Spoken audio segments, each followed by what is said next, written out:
Ravi de vous retrouver pour une émission en direct de Défense comme chaque semaine et mercredi. Pour commencer cette émission, Chani Guidalia, bonsoir. On va faire le point sur les opérations en cours nord et sud. Oui Mathias, déjà dans le nord, il y a toujours autant de frappes de l'armée de l'air, notamment dans la Daria, mais aussi au sud Liban. Les soldats qui poursuivent leurs opérations, il y a plusieurs infrastructures souterraines et des sites de stock d'armes qui ont été découvertes et détruites.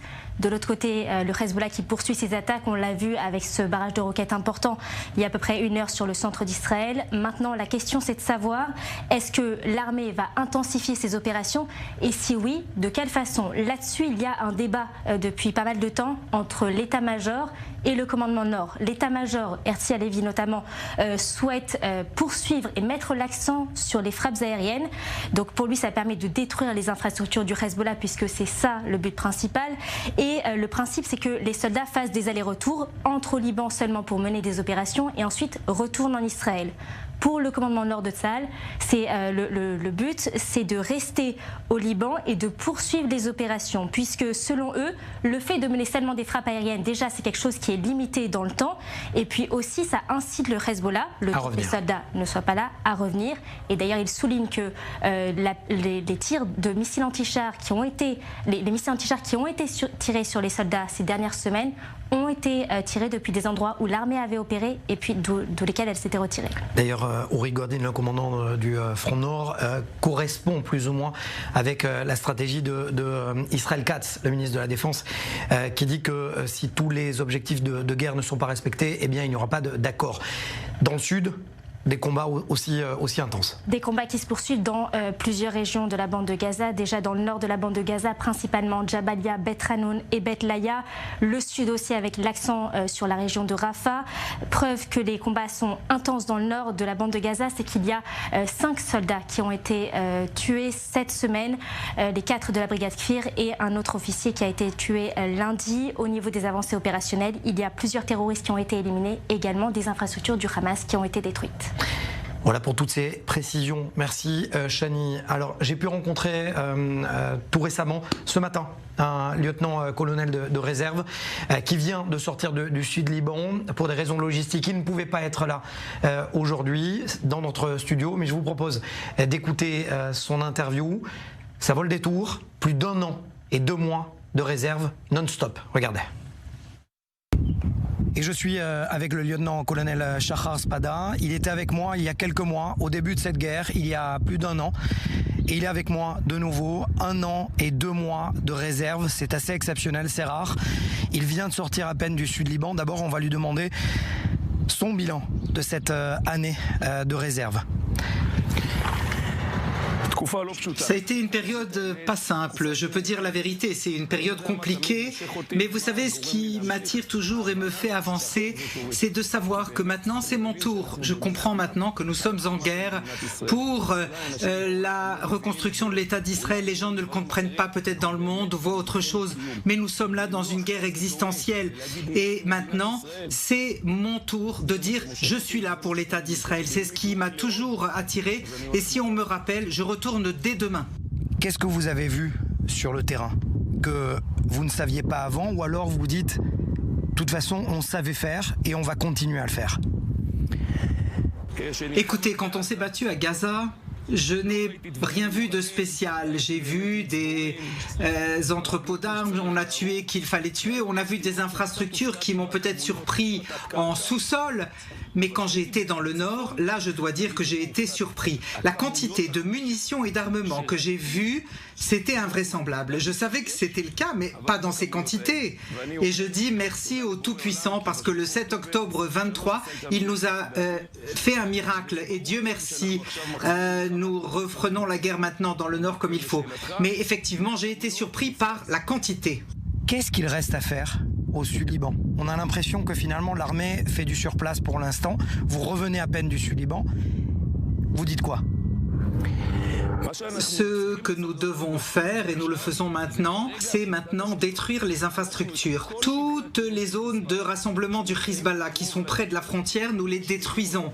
Et la destruction, ça prend du temps, que ce soit par explosifs ou par des moyens divers d'ingénierie, bulldozers en tout genre et pelleteuses. Nous devons détruire toutes ces infrastructures. Pourquoi les officiers de réserve, dont vous faites partie, les lieutenants-colonels, disent si on ne passe pas un accord maintenant, alors il va falloir nous laisser faire tout ce dont on a besoin, tout ce qu'on a besoin de faire.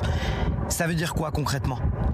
Écoutez, je n'aime pas quand les gens disent leur opinion. Moi, ce que je dis, c'est que maintenant l'armée est celui qui réalise ce que lui dit de faire. Si l'État nous dit de passer à la seconde étape, si l'État nous dit d'arriver à un accord, on fera ce que l'État nous dit. Mais en aucun cas, nous ne pouvons pas leur permettre de revenir sur leur zone. Il faut que le périmètre soit clair ou s'ils rentrent, nous réagissions de manière violente. Pas en faisant semblant. C'est ça la mission de l'armée qui doit être prête pour ces deux missions en parallèle. Et pourtant, on a vu que les terroristes ont tiré vers Kiryat Ata notamment, depuis un village où l'armée était passée juste à côté. Ça veut dire quoi ? Ça veut dire que finalement, il faut opérer de partout, sans aucune distinction ? Il n'y a plus de villages innocents au sud Liban. Ça, c'est des histoires folles. Toute maison, toute seconde maison que vous voyez au sud Liban est plein d'armements. Vous rentrez dans des maisons, c'est comme un entrepôt militaire de Tsahal. C'est invraisemblable. Il n'y a pas de village qui ne soit pas contre l'État d'Israël. Il faut qu'on passe village au sud Liban et qu'on détruise toutes ces infrastructures. Là, il n'y a pas d'alternative. Si nous voulons ramener les habitants du Nord, et ça devrait être fait depuis longtemps, nous devons le faire. C'est la mission que l'armée sait faire et prêt à faire. Et croyez-moi, si vous demandez à tous les soldats, ils brûlent de le faire parce qu'ils comprennent que c'est leur mission et c'est ce qu'ils veulent faire. Et j'ai une question sur Gaza. Vous avez parlé de Gaza. Est-ce que ça vous fait mal de voir que de nouveau Tsahal opère à Jbalia et de nouveau il y a des morts, il y a des jeunes soldats qui sont tués par des engins explosifs, par des missiles RPG? Écoutez, la guerre contre le terrorisme, ça ne se fait pas d'un seul coup en un seul zbeng. Pour ramener au Gaza à la situation de la Judée et Samarie, il nous faut une présence militaire à Gaza. Tous ceux qui pensent à toutes sortes de conceptions différentes, à tort à mon avis, parce que nous avons besoin d'une administration militaire pour un certain temps. C'est vrai que c'est douloureux et chaque soldat tué, c'est tout un monde qui disparaît. Mais je le dis et le répète, pour ramener le calme dans le sud et dans le nord, nous devons prendre le temps nécessaire. Ça ne se fera pas d'un coup d'un seul. Et à Gaza, ça prendra du temps. À mon avis, nous devons mettre en place, une administration militaire pour un certain temps, pour effacer peu à peu tout ce qui reste. Il ne reste pas beaucoup, mais il reste encore. Ça veut dire retourner comme si Tsahal n'était jamais sorti en 2005 ou alors dans la période du Sud-Liban. C'est intenable sur le long terme. C'est vrai. Et je dois dire que je ne sais pas encore comment trouver cet équilibre. Mais il va falloir rester. Si vous parlez de Gaza, le corridor de Kissoufim, on va devoir continuer à le contrôler. On va devoir contrôler le corridor de Netzarim. Et à partir de là, faire des incursions très fortes chaque fois vers ailleurs. Et pour ce qui est du Nord, vous avez raison. Ça n'est pas simple. Ça va demander beaucoup de pouvoir de l'État, beaucoup de force. Mais si nous sommes actifs et que nous n'attendons pas qu'on nous attaque et que dès qu'il y a une infraction, on réagit violemment, eh bien ils comprendront que nous avons changé d'état d'esprit. Il faut changer d'état d'esprit. C'est pas possible que quelqu'un continue à ignorer les petites infractions comme ça a été le cas auparavant. C'est la responsabilité de l'État et c'est la réalisation qui doit être faite par l'armée. Dernière question, selon la presse, et pour l'instant on n'a pas vérifié si ce sont des vrais chiffres, 15 à 20% des officiers et des soldats réservistes ne veulent plus respecter ou se présenter à leur période de réserve. Est-ce que c'est vrai selon vous ou est-ce qu'il va falloir être inquiet pour la suite? Écoutez, d'abord je veux vous rassurer, les réservistes arriveront toujours, c'est invraisemblable. À chaque fois c'est renversant. Vous savez, je suis un papa de 5 filles, j'ai 48 ans, j'ai été blessé plusieurs fois. Et si demain on me rappelle, je retourne. Vous dire que c'est facile? Non, ça ne l'est pas. Mais c'est incroyable de voir les gens revenir. Et parfois la presse aime montrer le négatif. Oui, les réservistes ont des difficultés même très complexes. Et nous devons effectivement gérer les choses. Mais en Israël, le réserviste est toujours là quand on l'appelle. Vous comprenez votre mission? Est-ce que vous la comprenez? Est-ce qu'on vous l'explique? Non, les missions sont très claires. Quand vous êtes appelé en réserve, vous recevez des missions claires et vous travaillez pour remplir vos missions. Au début, les premiers mois, c'était un petit peu désorganisé, c'est naturel, mais aujourd'hui, les missions sont très claires, des missions avec des calendriers très clairs et on travaille sur cette base. Au début, c'était plus trouble. Aujourd'hui, l'armée est totalement organisée et on avance. Avec nous. Et peut-être la prochaine fois en uniforme, puisque vous dites que ce ne sont pas les dernières périodes de Minouim, de réserve. Si c'est nécessaire, je remettrai mon uniforme. Mais un dernier message. Tous ceux qui voient cette interview, écoutez-moi bien, le peuple d'Israël est fort. Nous n'allons pas être brisés. On a été frappés, mais personne ne va nous briser. Vous savez pourquoi? Parce que nous avons un esprit, une âme qui l'emporte toujours. Tous nos ennemis qui pensent qu'ils vont réussir à nous vaincre, vous n'avez aucune chance. Nous sommes un peuple fort, un peuple ferme et décidé, et nous vaincrons. Am Israël Chai, merci.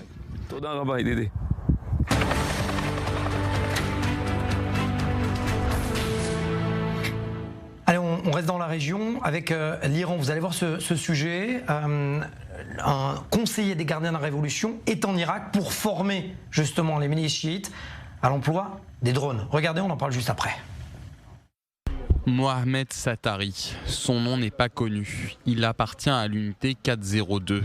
Cet Iranien serait le chef de l'unité de drones des gardiens de la révolution iranienne en Irak. C'est lui qui piloterait le programme de développement de ces armes de dernière génération tirées vers Israël depuis des mois. Objectif pour Téhéran, former et rendre plus opérationnelles les milices chiites en Irak et de manière plus élargie en Syrie. Sur le terrain, il forme les milices irakiennes pro-iraniennes telles que Assaeb al-Halak, les brigades du Hezbollah et l'organisation Badr. Il fait régulièrement des déplacements entre l'Iran et l'Irak. Il a été aperçu en avril dernier. Peut-être aurait-il joué un rôle dans l'attaque conjointe menée par l'Iran et ses milices en Irak contre Israël le 13 avril dernier. De son vrai nom, Mohamed Jawad Lufti, il a organisé depuis des années l'implication des gardiens de la révolution en Irak, la coordination de l'approvisionnement, de l'armement et de la formation des milices chiites pro-iraniennes en Irak. Son rôle central permettrait de mieux comprendre comment l'Iran est en sa toile et surtout permet à des proxys, que ce soit en Irak, en Syrie ou au Yémen, de frapper Israël sans prendre officiellement la responsabilité des faits. Tsahal a récemment affirmé que les renseignements possédaient une banque de cibles en Irak contre ces milices, si ces dernières ne cessaient pas les tirs de drones en direction d'Israël. Et pour en parler, Avner Avraham, merci d'être avec nous. Vous êtes un ancien officier du Mossad. On peut ne pas être surpris du rôle crucial de l'Iran en Irak.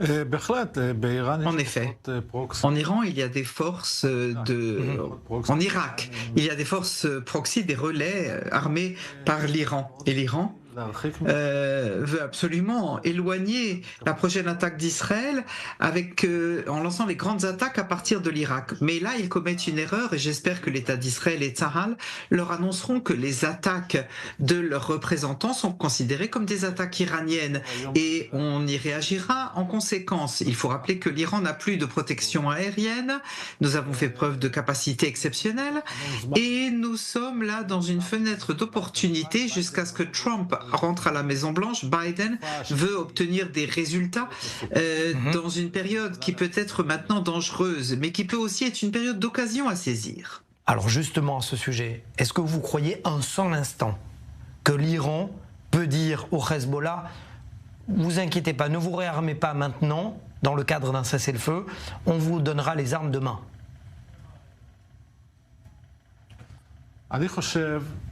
Je pense.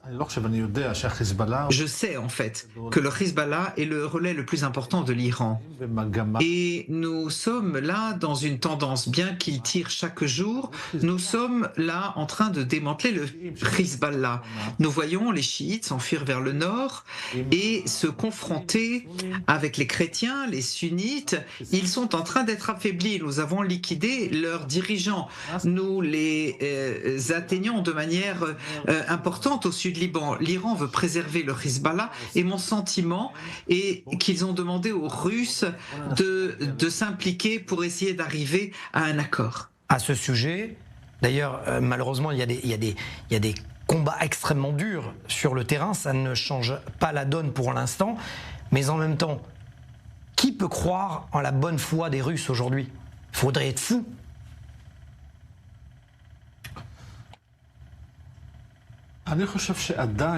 Je pense que, quand même, les Russes sont un contrepoids aux Américains.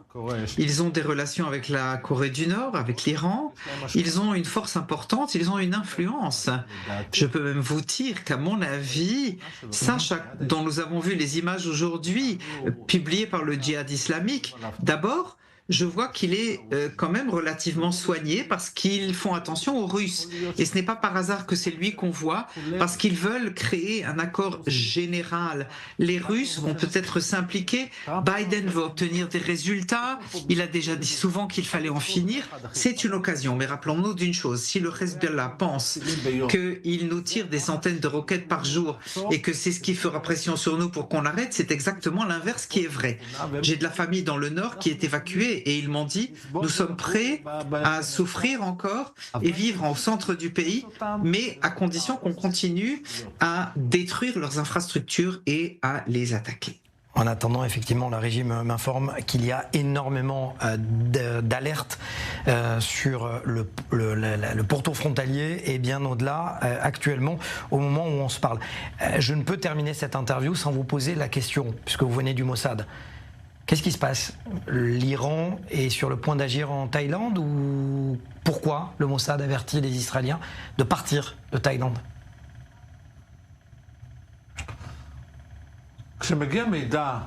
Quand on a des informations sur un attentat possible, il y a plusieurs possibilités de s'en occuper.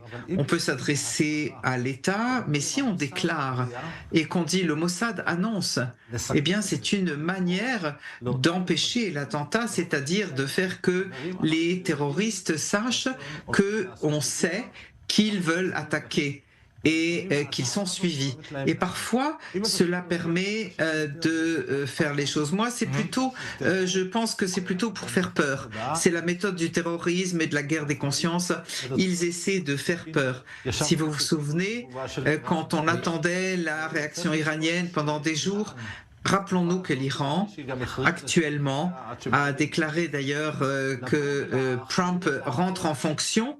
Alors, tuer des jeunes sur la plage de Thaïlande, ça va pas leur rendre service. Ça va leur causer beaucoup de tort. Et ça va tout de suite envoyer mes avions, et cette fois-ci, on va, Inch'Allah, détruire leur site nucléaire. Vous dites très rapidement, en 15 secondes, que l'Iran... La représaille de l'Iran ne peut passer par autre chose que des missiles ou des drones. Je pense qu'ils vont essayer d'utiliser davantage leur relais, leur proxy. Ils savent qu'ils ont déjà attaqué 2 fois de manière importante. Et qu'est-ce qu'ils en ont retiré? Ils ont tué un jeune homme qui avait fui de Gaza à Jéricho. Alors, ils ont prouvé qu'ils ne pouvaient pas vraiment nous porter atteinte et qu'ils sont un tigre de papier. Voilà ce que sont les Iraniens. Il faut regarder les proportions. Merci. Avner Avraham d'avoir été avec nous pour nous expliquer un petit peu la situation. Shani, à l'instant, je suis en train de lire, c'est du direct, qu'il y a également des forces du Yamam, des forces de l'unité antiterroriste de la police qui opèrent à Tulkarem. On l'a oublié peut-être, mais la guerre aussi contre les organisations terroristes se poursuit en Judée-Samarie. Exactement, se poursuit, c'est pas la première fois qu'il y a des opérations à Tulkarem, des opérations aussi qui se poursuivent à Jenin. Il ne faut pas oublier que le Hamas et d'autres factions terroristes sont très implantées en Judée-Samarie. Donc évidemment, quand il y a des opérations, donc évidemment, les forces du Yamam qui opèrent actuellement à Tulkarem, qui se trouve dans la région de Ménaché. Donc évidemment, il y a actuellement des échanges de feu, apparemment aucun blessé parmi les forces de Tsahal, et il y a plusieurs blessés du côté des terroristes. Du côté des terroristes, c'est les informations dont on a pour l'instant. Effectivement, bien évidemment, sous réserve, précisons-le quand même, puisque c'est du direct, qu'il s'agit d'informations qui nous parviennent, et cela prouve effectivement qu'il y a toujours des opérations antiterroristes. Pour l'instant, ce sont des rapports uniquement sur place. Merci Chani. Élise Rien, je fais appel à vous. Vous êtes là, très bien. 1000 terroristes arrêtés à Djbalia. Les interrogatoires, c'est l'arme des renseignements ? On s'est rendu compte durant cette guerre que c'était le lance de fer de l'armée. Chaque opération, chaque avancée à Gaza ou bien plus tard au Liban a été possible grâce en grande partie aux interrogations et aux renseignements qui ont été reçus pendant les renseignements. Parce que pendant une interrogation, peu importe qu'elle soit sur le terrain, donc que ça soit une interrogation micro-tactique, où vous avez le terroriste qui est entre les mains des forces armées qui dit « autour de vous, il y a une cache d'armes, autour de vous, il y a des snipers, etc. » Mais des informations qui sont récupérées pendant les interrogations plus tard par le Shabak ou 504 et que les terroristes donnent des informations sur des terroristes ou sur d'autres plans d'attaque, bien évidemment, ça facilite et ça permet des missions terrestres qui sont à ce point-là précises et détaillées. Est-ce que c'est ce qui pousse, à votre avis, le djihad islamique à mettre la pression et à diffuser des vidéos d'otages ?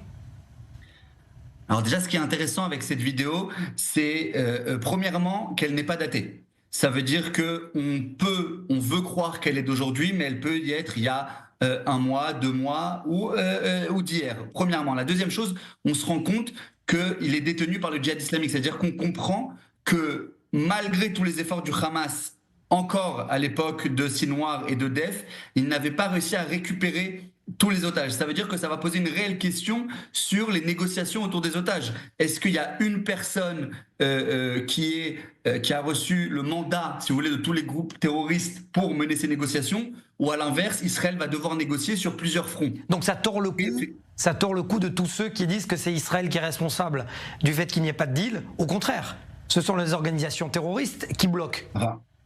Bien évidemment, aujourd'hui, à part les partisans du Hamas sous masque, comme ci ou comme ça, aujourd'hui, tout le monde comprend que s'il n'y a pas d'accord qui a été fait, surtout après qu'Israël ait éliminé Sinwar, c'est parce que le Hamas décide, et le djihad et les autres groupes terroristes décident de ne pas s'asseoir à table ou de venir avec des demandes qui sont inacceptables. Elie, vous avez commencé votre opération à Gaza par le nord. Le fait que Tsahal reparte à Djbalia, est-ce que pour vous c'est un échec? Alors je vais vous dire, moi j'ai été 2 fois à Djbalia. La première fois, on a nettoyé Djbalia, on a dit Djbalia est tombé. La deuxième fois, on est retourné à Djbalia, on a dit Djbalia est tombé. Et là, malheureusement, je vois que les soldats y retournent et qu'il y a encore des soldats qui tombent.